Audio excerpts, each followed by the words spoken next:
Decided to do a bit of a clear out in the fridge and see what I can make for dinner for myself and my daughter. So I thought it was time we used up some pulses. I've got lots of sort of bags, half bags, quarter bags of all sorts of grains and pulses and legumes in the cupboard. So I think the quickest one really, or one of the quick ones, are these split yellow peas. They're a great source, really high in protein. Low in fat, obviously, and low in sugars, and they're really good source of fibre. They're also very quick to prepare, actually. So all I've done is I've taken a couple of handfuls and I've soaked them in cold water, and I'm just going to leave that aside, and they'll soak for 20 minutes. Then I'll wash them off and I'll proceed then. So other literally bits that I had in the sort of in the veg box in the fridge. So I have some mushrooms, little bit of cabbage left over, some red onion, some sweet red pepper and a bell pepper, a little small carrot, some parsnip, and I have a half pack of olives. So I'm just going to make up a one pot dish. I'm going to use lots of spices and herbs in this. Split yellow peas or lentils really like sort of curry flavours. So I'm going to have a root around and see what spices and herbs I have. So I definitely have ginger and garlic and a bit of lemongrass, and a favourite herb of mine to use is fenugreek, and I also have some fennel seeds. So I'm going to get them all together, chop up some of these things, and I'll come back to you and we'll make a dish. Okay, so I have chopped up everything that I had, and I still have, as you can see, I still have loads left, so there'll be another dish out of that tomorrow. So this is what I've chopped up. So I have my onions, the mix of red and green peppers, some parsnip, a little bit of carrot, and some mushrooms. And then here I have really basically, I suppose, what I start an awful lot of my food with. Garlic goes into everything. It's recommended that you chop garlic and just leave it sitting there. Chop it about 15 minutes before you start to cook with it. And what this does is it helps to release the antimicrobial properties of the allicin that it contains. And so garlic and of course ginger are well known for their antimicrobial properties. They've been used for centuries, and there is quite a lot of research on the benefits of them to add to your dishes. You'll notice I don't peel the ginger. There's absolutely no need. That breaks down, and of course there's lots of, along with extra flavour, there's lots of extra, a bit of fibre there, and lots of extra nutrients that are often just under the skin in a lot of our vegetables. So I also have some tomatoes and the olives. I've kept them separate because they won't go into last. They don't require cooking really. They're just going to be add a little bit of flavour at the very end, and also some colour. The olives will help me to reduce the amount of salt, because these olives were in brine, and they are actually quite salty. It's not until you but I leave that until the very end. Sorry. I've also left the cabbage until the very end because I don't want that to break down either. But you can see just the colour, and that's always the sign of a really good healthy meal. Lots of colour, lots of nutrients available, and all the different polyphenols and flavonoids that make up our that help us to make up a really good healthy diet. So what I also have, and these are the spices that I'm going to use. So I'm going to use some fennel seeds, some fenugreek leaves. As I said, these are really, really delicious. Some curry leaves, and some cinnamon. And again, cinnamon also has lots of antimicrobial properties, really good product. And you only need a very small bit. I also have an orange and a lime. I tend to finish off a lot of food that I cook just with grate just some of the zest of particularly oranges. I find that a little bit of citrus and just a squeeze of the lime or squeeze of lemon, or indeed some vinegar. If I don't have oranges or limes, I make my own vinegar. So this is the last bit of a kombucha. I think it's a rhubarb and apple vinegar, this one. So I often just put a dash of that in with the cooking as well. So I'll come back to you there now when I'm ready to start cooking. Okay, so I'm going to start. So I'm going to start off the cooking with a small bit of, this is some chicken stock from a chicken I cooked the other day. So I'm going to take off a little bit of fat still left there. So this is all just really good flavour, and it's a shame to waste it. So I don't, and I'll also add that. Now, if you're doing this as a vegetarian dish, just use some olive oil or whatever. So I'm just going to use a little bit of that, and I'm going to put a small bit of olive oil with it. So I'll start off with the onion, the ginger and the chilli, that trilogy that I love so much. That goes in. I hope you can see this.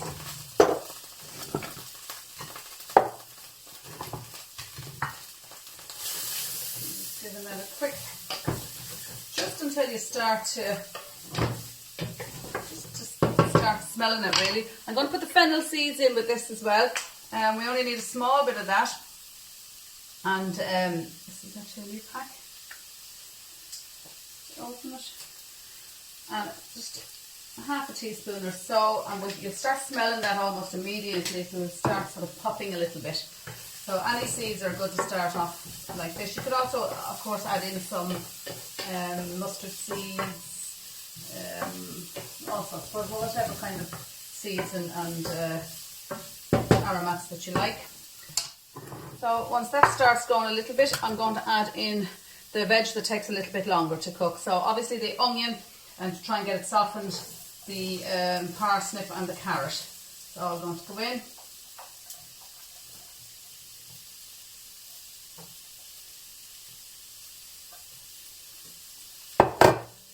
I've used red onion here, just because that's what I had. You could also put a little bit of coconut butter into this. That would be a lovely, another element of flavour and another little addition of a different type of fat. Fat is our friend, don't forget. So I'll just turn that up a little bit and we'll get a little bit going on it. I'm also going to add in a little bit of the cinnamon now as well. So again, put that on your hand, and you want very, as they say, minimum cinnamon. It's a very strong flavour, and it can overpower. So you really don't want much. You just don't need much of it. So a very small little bit. Like that. So I'm just going to let that soften away a little bit there before I add in the rest of the vegetables. And I have washed off the split yellow peas, and they've been soaked for 20 minutes. That's all they need. They only take roughly about 20 minutes to cook as well. I have a little bit, as I said, of the chicken stock that was left from cooking, so I'll be adding that as my liquid element, and I'll also be adding a teaspoon of this shiro miso. So this is a miso, and it's the most beautiful umami flavour. It adds depth, and it also is quite salty as well, so you don't have to add any extra salt. And a teaspoon or half teaspoon goes a very long way. It's a delicious product. So this one is it's just called miso, shiro miso. So it is a really delicious ingredient. So it's made from water, soybeans, rice, salt, and contains soybeans. Okay. So just getting a little bit of cook on that now. That's starting to smell really nice. So I'll add in the rest of the vegetables. There we go in.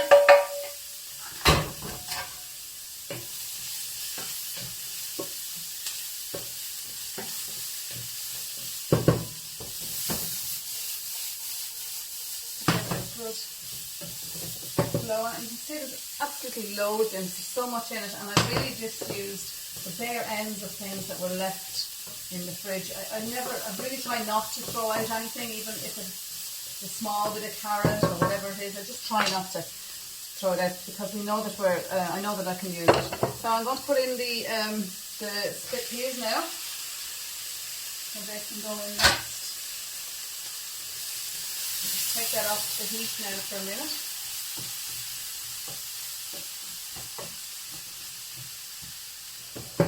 To that, I'm going to add a splash of the vinegar. I'm going to add a teaspoon of the miso.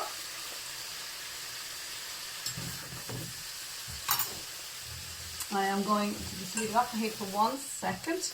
I'm going to grate some of the rind of the orange and the lime into now, and I'll also finish off some of that with it.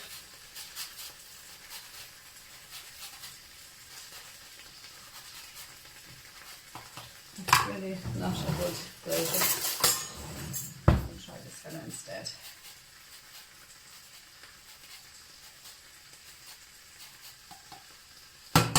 So a little bit of that. And the same with the lime.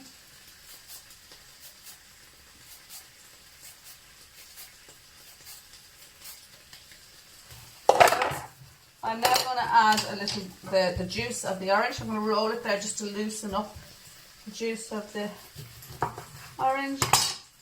And I'm just going to squeeze that in. Just hold it over your hand like that to catch the pips.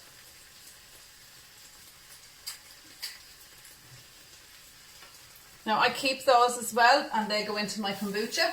So the lemon, the orange, the limes, all of those, I make kombucha on a continuous basis. So I'll keep all of that kind of thing. Sometimes I'll pulp it and freeze it if I have too much. But mostly I'll just keep them all and mix. Sometimes I'll mix all the flavours. I only want a small bit of lime now because I'll finish off the end of the dish. The lime. So now I have a lovely smell going on here now. Set it all up. I'm going to add in the bit of chicken stock that I had left. And again, that chicken stock, that chicken was cooked with lots of herbs and flavours as well.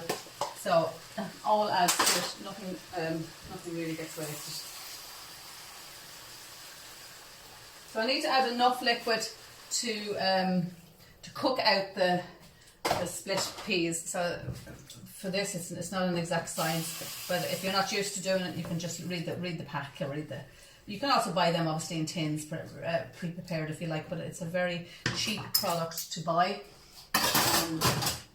this way, so very easy to make. So that's really all I'm going to do with that for now. Oh no, I'm going to add in the fenugreek and the curry leaves, sorry.